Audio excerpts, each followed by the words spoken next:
My name is Vandy Hill. Some of you know me as Vandy Moore, but I'm Vandy Hill now, and I'm so happy to be here today, and I mean that in a very literal way. I was on the path towards paralysis and death, and by miracle I'm standing here before you today in high heels even. And so, I'm going to start by creating a sacred space, and what that means is that all of your thoughts, words, and actions today here in this room, as well as mine, are sacred and important. They matter to me. I hope by the end of this presentation you'll realize how much your thoughts actually matter to you, too. I'm going to share information about the brain that I learned at the Learning in the Brain Conference in Washington, D.C., and I'm going to share not only my miracle, but I'm going to ask you to participate in a miracle as well. I'm going to start with me. I was born in 1968 in Tulsa, Oklahoma. I was born premature, a month premature, so my lungs didn't develop as they should, and I've had asthma my entire life. I was born in Tulsa, and Tulsa was home to one of the largest race riots in U.S. history. It is there. And in 1921, this riot occurred, and approximately 35 city blocks were completely destroyed by fire in the Greenwood district, which is predominantly the black district in Tulsa. And about 800 people were injured. And today, it's estimated that approximately 300 people died during that race riot. It's a pretty horrendous event that occurred.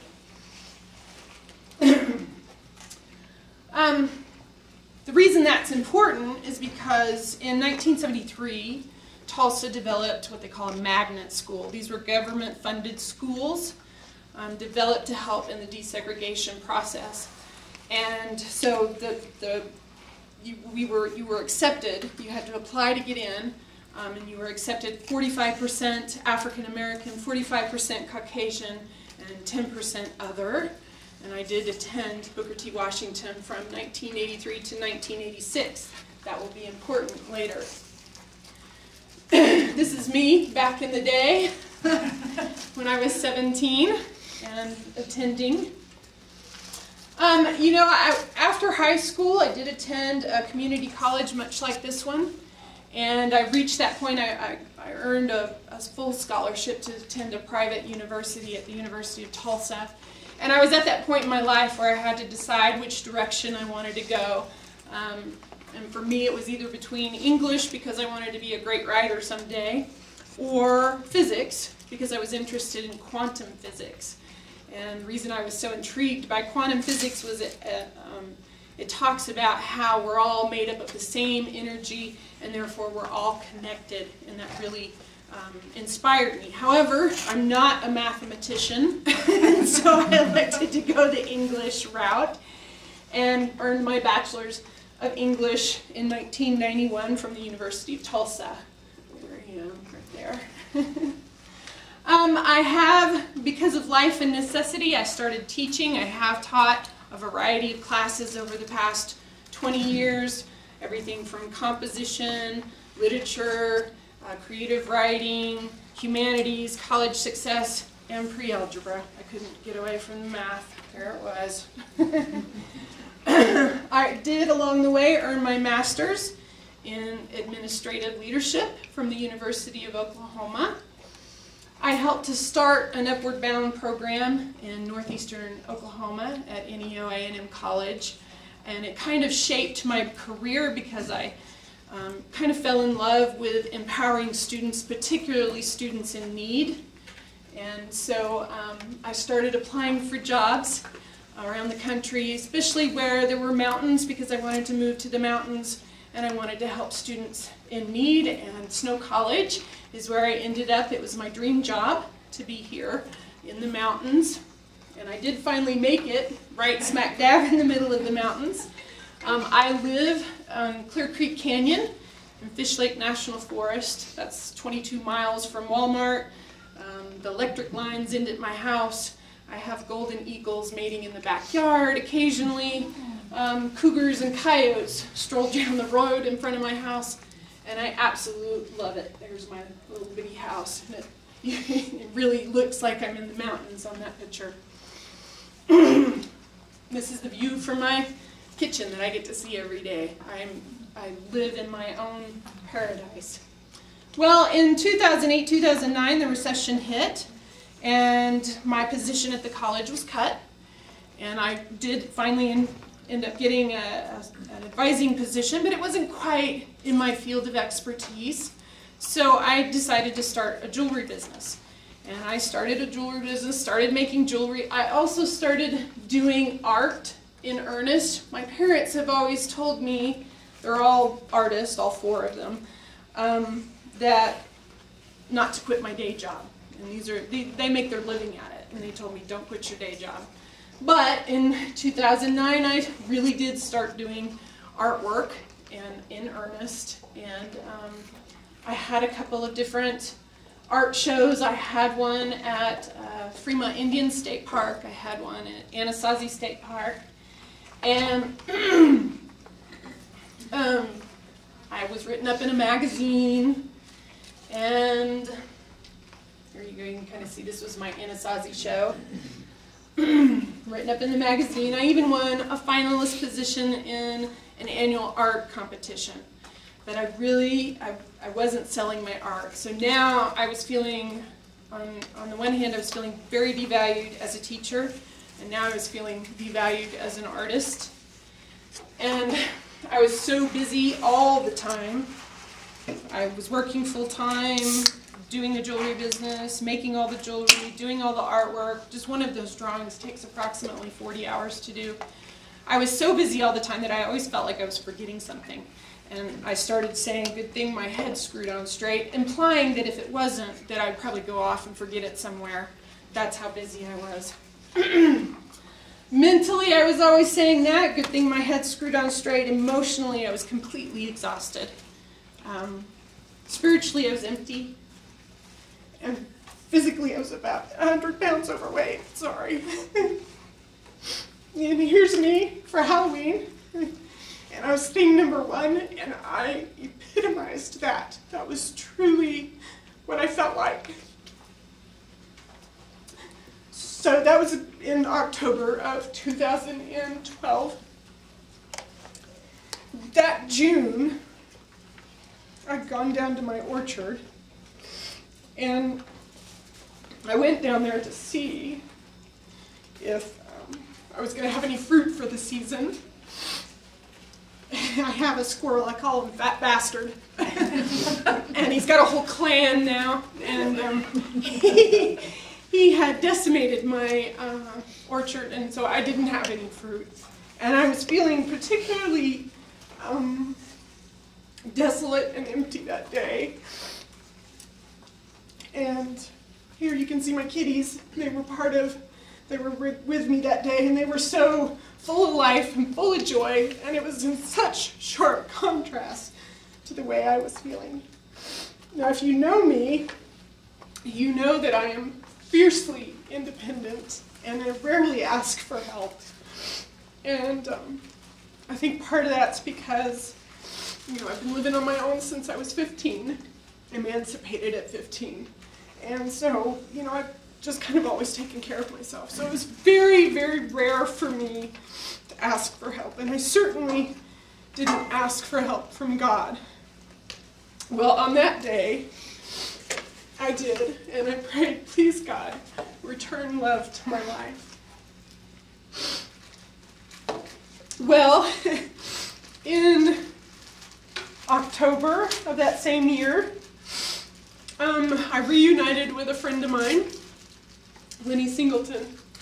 We'd gone to high school together, and he was a star athlete and popular with everybody. We sat in Miss Carnegie's math class together. We sat right next to each other. We would talk to each other before and after class. He would walk me, carry my books to my next class for me. He would call me on the phone. We talked on the phone. We went to each other's house. We liked each other. And one day he stood up in class and he announced to everybody, "Vandy Hill, I just love you." And I blushed and turned bright red and was mortified. And Miss Carnegie was like, "Lenny, you need to sit down. That's not appropriate for a math class." She sounded better than that. But it's always stayed with me. He went on to get a full scholarship, an athletic scholarship, to attend Langston, where he earned a bachelor's degree in business with a minor in computer programming. And you know, we just lost contact with each other over the years. And I always kind of, you know, wondered what happened to him. Well, my roommate from when I was 15, remember I told you I was on my own, she contacted me and she says, "Vandy, Lenny's on Facebook." And I was so excited that day. And I get on Facebook and I learned that he served in our Navy for 3 years. And then I found out that he became incarcerated. I was devastated. This was not the Lenny that I knew. This, you know, he was. I thought he would go on to do something amazing. So I was truly shocked when I discovered him incarcerated. He was incarcerated for 8 robberies in a 13-day period. And he received 2 life sentences plus 100 years. Now, if you were like me, the minute I heard, you know, or read that, I was thinking, okay, well, did he murder somebody? Did he shoot somebody? Was somebody killed during these robberies? And no, that's not the case. No one was even hurt. There's not even one victim impact statement made against him. So you're talking about, here we have somebody, this is his first felony offense. He's not a habitual criminal. He wasn't part of a gang. He has a college degree. He served in our Navy. He didn't have a gun during any of the incidents. He didn't murder anyone. He didn't even hurt anyone. And he got 2 life sentences plus 100 years. I was completely outraged. In Virginia, they have what they call the Virginia General Assembly, which is a gubernatorial body that gives recommended and suggested guidelines to the judges for sentencing. And in Lenny's case, it was recommended that he receive 11 to 18 years with a midpoint of 15 years for good behavior. To date, he's already served 19 years, over 19 years, so he's already a year over his recommended sentence. Unfortunately, that's not appealable. The judges are supposed to give the court a reason as to why they're sentencing so far outside the guidelines, and in Lenny's case, they simply did not do that. Unfortunately, that's not a reason to appeal. The only way that Lenny can have a hope for a life outside of prison, he's basically been given a death sentence, is through a conditional pardon by the governor of Virginia, which we have been told will take a miracle.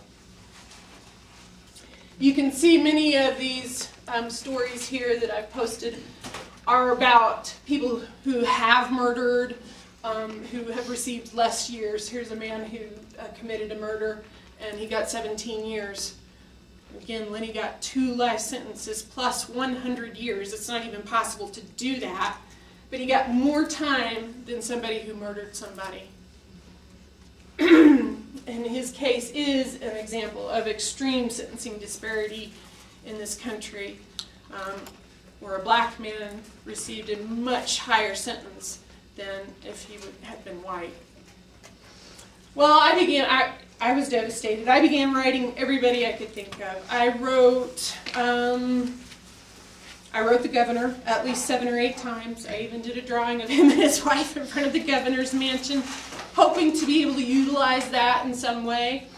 I wrote the President of the United States. I wrote Oprah Winfrey. I wrote musicians, celebrities, talk show hosts, advocacy groups, lawyers, educators, anybody I could think of to help bring his situation to the American public. I also began writing Lenny. Maybe. Okay. There it goes. And And as I began to write him, I began to learn about the man he was in prison.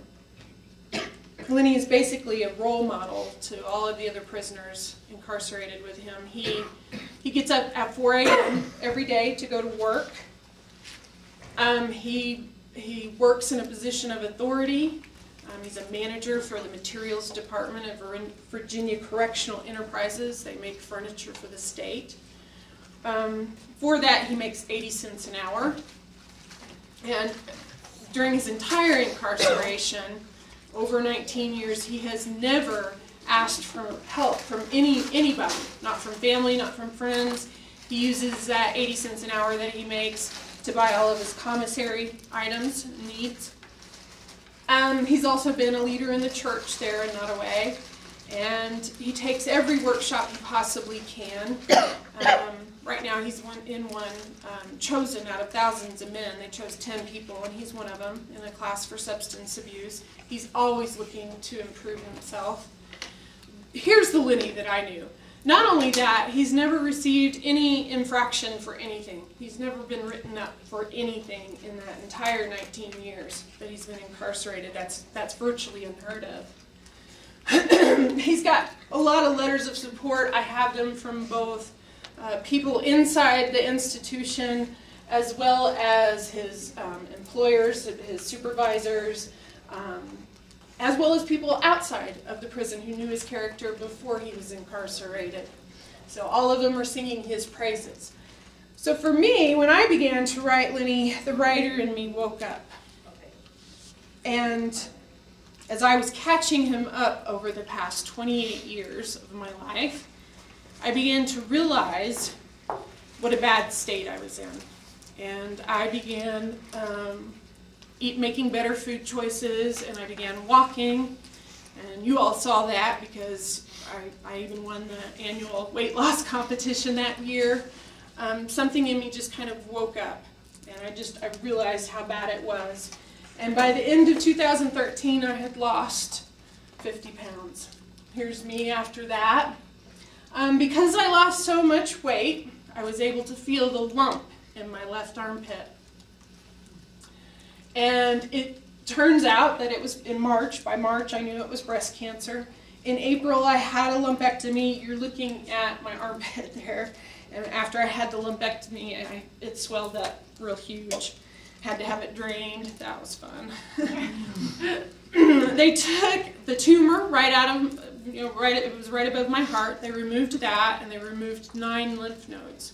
Well, 5 of those lymph nodes turned out to be triple negative breast cancer, which means that I have all 3 types of breast cancer, including the HER2, which is the type that spreads breast cancer out into the other areas of the body. And so my oncologist decided to have a full body PET scan done on me. That was scheduled for May 29th. Well, before that, I went to Washington, D.C. Cindy and I, to attend the Learning in the Brain conference. And I was so excited. I have to say that I'm a total brain health advocate now. I believe that our brains and our thoughts are the next rung on the human evolutionary ladder.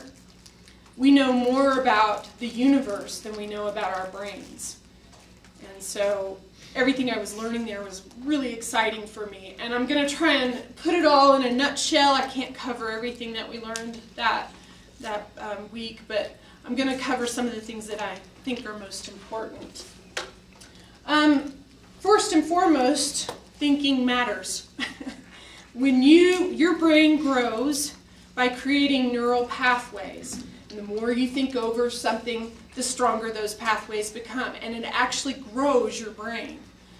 Every minute of every day, every single second, your brain is either on the incline or the decline. And the direction is completely up to you. It matters what you're thinking. It matters how much you're thinking. All of that matters. And so as educators, it's important to understand for our students that they need a little bit of challenge, but not so much challenge that they're overwhelmed. So it's always important to give them that little bit of extra, that little bit of challenge, and then help them to master that material before moving on. Because one of the things that they talked about was that autopilot is completely toxic for your brain. That's very different from brain silence. Brain silence is when innovation happens and when new ideas and those aha moments. So also as educators, not only should we be challenging them a little bit, helping them along that path, I would suggest that it's important not only to teach them the material that you want them to learn, but it's also important to teach them how you learned it, because that's the path that will help them the most to get that material. You're a master of it already, but they aren't. So they kind of need that help along the way, that map. It's called brain mapping, that map to help them get there. But then you also need some downtime so that everything can kind of digest and they can have some of those aha moments. Another thing that we learned is that multitasking is completely toxic to the brain. And that's difficult. That's difficult for students if you think about it, because they're already trying to master multiple classes at the same time. So they're already one step working against the brain just because of that. Our brains function best if we do one thing, master it, and then move on to the next. So think about students for a minute when they're sitting down to study and they've got their cell phones and they're texting and they may be looking at the internet and they've got the TV on and the music's playing and they're trying to study. It's not going to sink in. It's simply not. So we've got to help them understand that. That's true for you too, because I know with the recession everybody was kind of given more to do with less, right? And so it's important that you prioritize your tasks and not try and do everything at once. It's just not possible. So complete one task at a time, what's most important, and then move on to the next. And then the last thing that I learned is that your body's health is equated to your brain's health. In other words, what you're doing to your body or not doing to your body has an effect on your brain. It's important that you eat right and stay away from things like sugar. Sugar is actually toxic for your brain. It's important to get a lot of green leafy vegetables, have those omega-3s, you know, the fatty oil omega-3s. Those are crucial for your brain's health. It's important that you get plenty of water. In fact, if you ever have that instance where you're experiencing brain fog, I get it now because of the chemo I'm doing, I always find that if I drink more water, it helps. So drink plenty of water. If you think about it, our bodies and the earth, it's like almost completely made up of water, most of it. It's like 70% or something like that. So it stands to reason that your brains need water. Exercise is also important. That's where you get oxygen and blood flow up to the brain, so that's very important to do. And then last but not least, is getting plenty of sleep.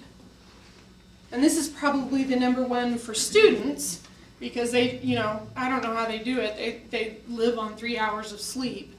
And it's, you know, again, here they're up against this mountain trying to multitask already because of the 5 different classes that they're taking. And then they're trying to master all of that. Well, if they're not getting enough sleep, that's simply not going to happen. None of it's going to stick. So sleep is very important. It's how we combat cortisol. You've probably heard about cortisol with the, you know, fat around the middle. Cortisol is actually a hormone that in your brain shows a decline. It actually kills off brain cells. So it's important to learn how to deal with your stress, and the #1 thing I think to combat that is sleep. So make sure you're getting enough rest and instill in our students, get plenty of sleep. That's how you're going to be able to master everything that you've got on your plate. Last but not least, your brain's health is your responsibility. And for me, there's hope in that. And I took that to heart. So for me, I started like implementing a lot of these things. I started drinking more water. I started getting plenty of sleep. I started exercising. I started eating right. I started being conscious of what I was thinking about and how I was thinking and how much I was thinking. I started doing all of these things and took it very seriously. Also on the East Coast, I went and visited Lenny. This was the first time I'd seen him in 28 years at Nottoway Correctional Center. I stayed an extra week and rented a car and drove down the coast to Virginia to see him. I was devastated to leave him there because it's a small, mean place. And I returned and had my PET scan. The day of my scan, my oncologist calls me and he says, "Vandy, where are you at?" And I said, "Well, I'm almost to Provo."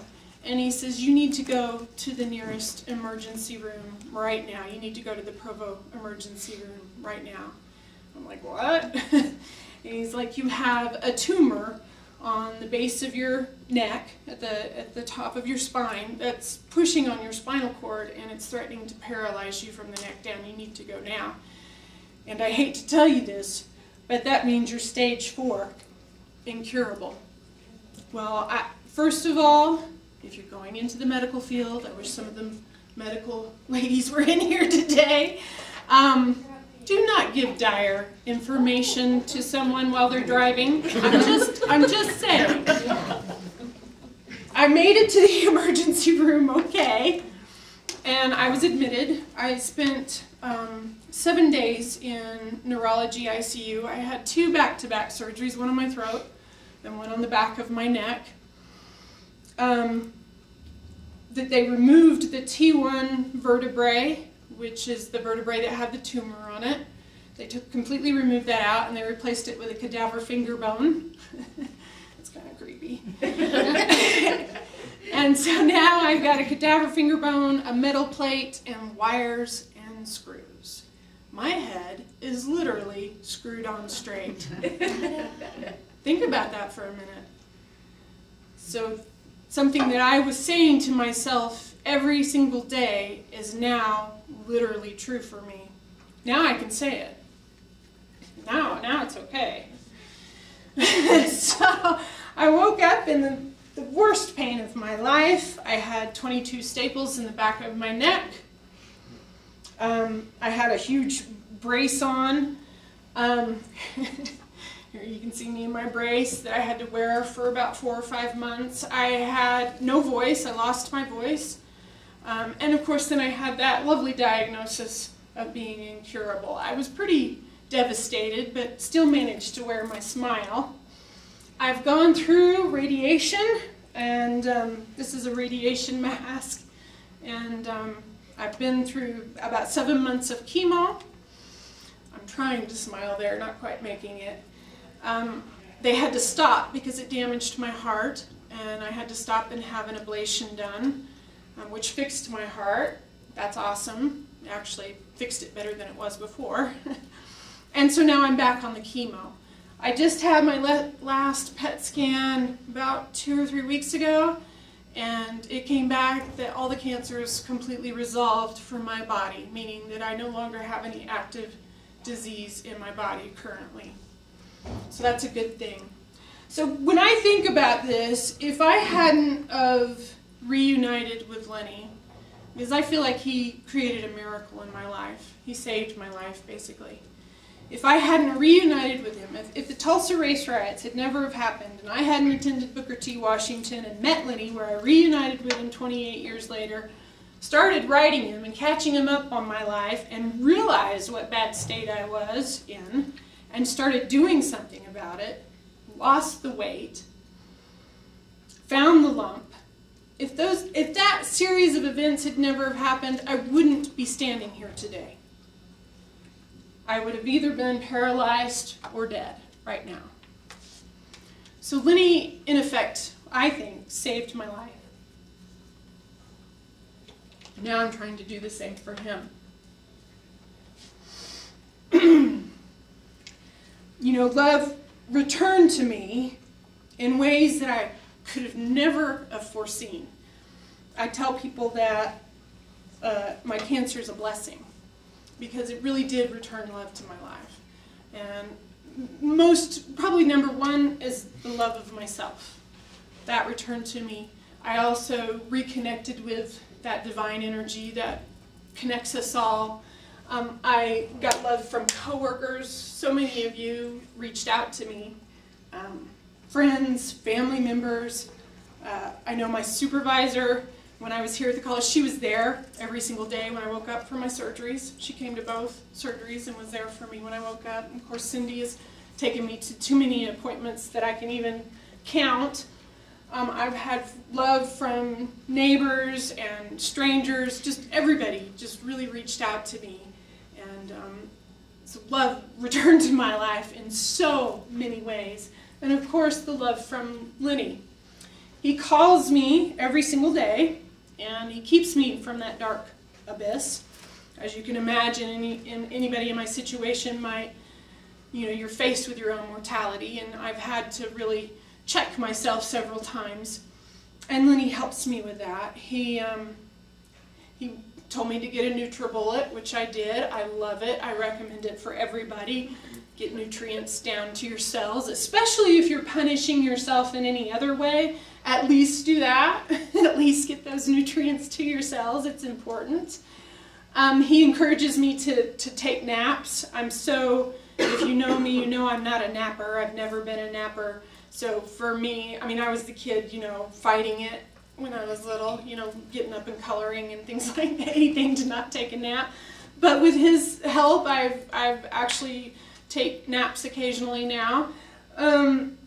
He encourages me with my thoughts, because he always tells me, Vandy, if you start thinking negative, you need to open your mouth and start speaking something positive. Speak what you want to see. And I can't even tell you how many times that has pulled me out of that dark place. There's times even where I'm like, stop! I literally have to say that out loud. And so anytime that you feel like you're going down a negative path or thinking negative, stop those thoughts. Stop them and start speaking what you want to happen, what you want to see. It's very difficult to think negative and speak positive. It's almost impossible to do. So he's just really helped me in so many ways. To keep Lenny incarcerated for the next 20 years will cost the American taxpayers over $600,000. That's at the current rate. I'm sure that's going to go up. So he doesn't want to be that burden on the American taxpayer. Maybe.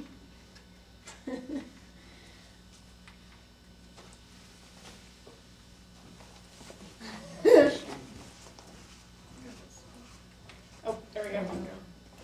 And remember, this is a person with a college degree. He has served in our Navy. He is, he didn't murder anybody. He was under the influence of crack cocaine and alcohol when he committed the crimes. He's not addicted to anything now. He's been sober now for over 18 years. He doesn't want to be a burden.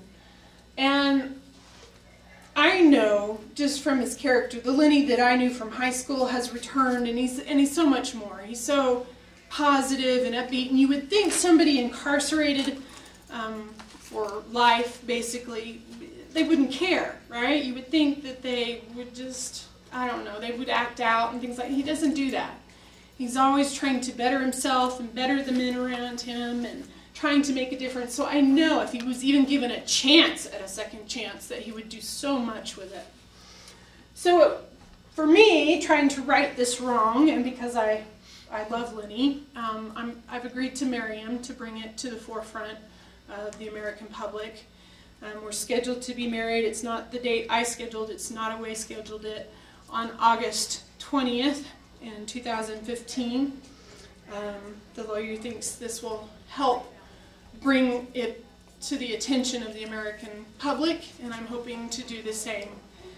I'm hoping to save his life like he has saved mine. So how can you help? How can you be a part of Lenny's miracle? Well, you can buy our book. We did write a book together, and it's called Love Conquers All. It's our letters back and forth. I started with over 700 pages. The book's not that long, I promise.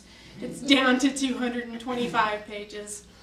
But it's not just a love story. It's not just, it is both of our stories. It's not just that. It's also a spiritual transformation.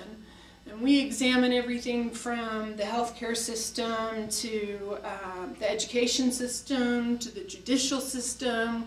We're looking at some of the uglier sides of life, like addiction and mental illness and racism and mental apathy, all of those things in life. But it's so much more than that too. It's also, I hope, a message of inspiration and promise and gratitude and love, and there's a good degree of hope in it. So it will come out the beginning of the year. So just from a show of hands, how many of you would be interested in the book? Okay. You can visit justiceforlenny.org right now. If you've got your phones, go ahead and pull them out right now. That's www.justicefor4lenny.org, not .com. Right on that page, and I'm gonna have you pass these out. Should be enough, so that if you can't get to it today, you have something to remind you to do it later. Right in the middle of the page is the button for his petition. And if you'll sign that, I would greatly appreciate it. You can leave comments if you want. You don't have to. But this will be included with the larger petition that we'll be presenting to the governor of Virginia in February. You can also share our story. I will be posting this video. If you'll share that with as many people, you can link with him on Facebook at Justice for Lenny, and I mean, we need to go viral. That's what's going to put the pressure on the governor to actually look at Lenny's case. So, you know, just a chance at a second chance. Write a support letter. I've come to understand that most people are not writers, and I get that. But if it's in your heart to do so, if you want to write a letter of support, you can. You can send that, and there, on our website we have information actually to give to you about how to write a support letter, even if you don't know Lenny. There's some suggestions on there. You can send that to our justiceforlenny@gmail account or to our P.O. box listed on the website. You can donate. Any amount is appreciated, but that's only if it touches your heart to do so. It goes to our legal fund, and it's tax deductible. And of course, if you know the governor of Virginia, you should probably see me after this presentation. Or even if you just know somebody that knows somebody that knows somebody that knows the governor, please see me after this presentation. Or you can email me later, either with that information or any comments you might have at vandys_nature@live.com. It's kind of ironic that it's at live.com, right? It's kind of funny. I had that before I knew about the cancer. So in closing, I want to leave you with some thoughts because they're important. And what I've it's been a journey. I've been on this 2-year extreme roller coaster ride journey. And I've learned a few things along the way. So in closing, I want to share some of those with you. First and foremost, your thoughts matter. If you walk away with nothing else, I hope you walk away with that today. Even the little small things you tell yourself, the things that you don't say but you're always thinking, I think those might matter most of all. They develop into scripts, and even though you may not be thinking that you're rolling with that script, you are.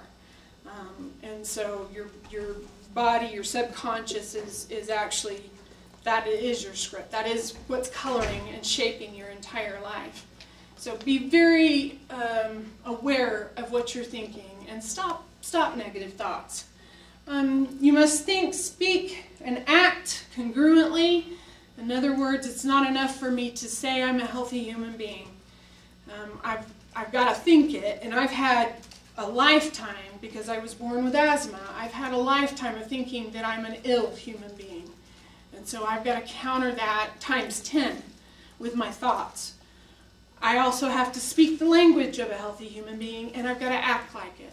So I walk 2 miles every day, and I use my NutriBullet, and I can honestly tell you today, I am a healthy human being.